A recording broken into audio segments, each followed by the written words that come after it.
probably asked yourself, how does someone react to genocide? Like this.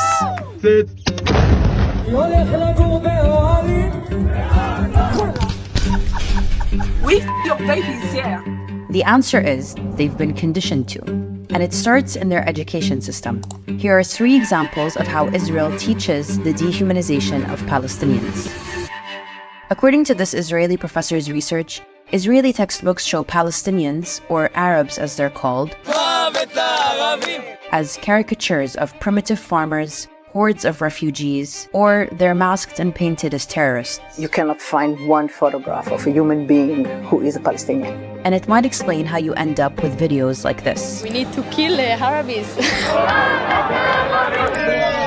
The way they are represented are as the problems and threats. And since they never or hardly ever meet Palestinians face to face or speak to them, although they may live 50 to 100 meters from them, this is what they know. If you type map of Israel in Hebrew into Google, this is what you'll get. Notice how a lot of these maps have no clear markings showing the occupied West Bank, East Jerusalem, and the Gaza Strip, all of which are internationally recognized as illegally occupied Palestinian territories. You'll also find this map in Israeli textbooks. It's how you end up with illegal settlers colonizing more and more Palestinian land, claiming it's their God-given right. It's all it. What you see?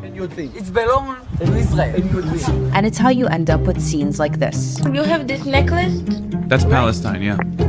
This is Israel. הארץ שלנו. כל הארץ. כולל עזה.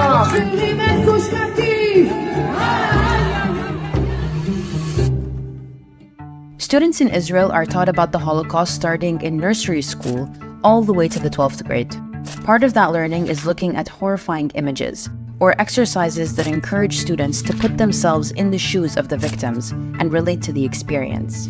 The identification of students with the victims isn't a coincidence. It's an intentional policy by the Israeli Ministry of Education. It's how you end up with a society where, according to one Israeli professor, every Jewish Israeli citizen is a Holocaust survivor or a potential victim of future Holocaust-like events. The goal is traumatization and revenge, and not to let the fire of vengeance die out. However, this vengeance is not directed towards the German persecutors and their collaborators in Europe, but towards Palestinian colonized subjects who are Nazified.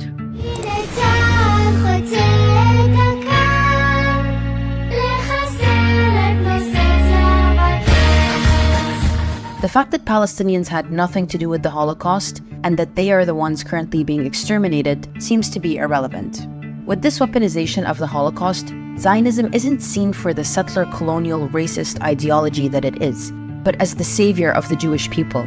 And it's this thinking and this fear that is weaponized to justify the violence of the Zionist state. That it must exist and do whatever is necessary to defend itself so that another Holocaust would never happen again. That's how you end up with videos like this. It is a terrorist organization which murders Jews because they're Jews. Once the Jewish people were defenseless, no longer. So why does this matter?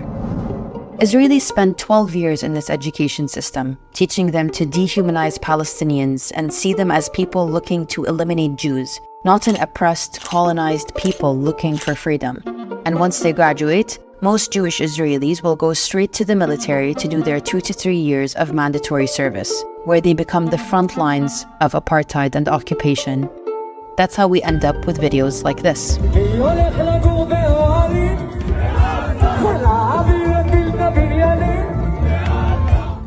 So why do all this? Well, Israel can only exist as a Jewish state if it manages demographics to maintain a Jewish majority.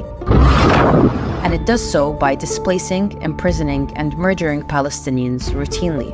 And the only way to get Jews to participate in this is by convincing them that it's the only way for them to exist safely.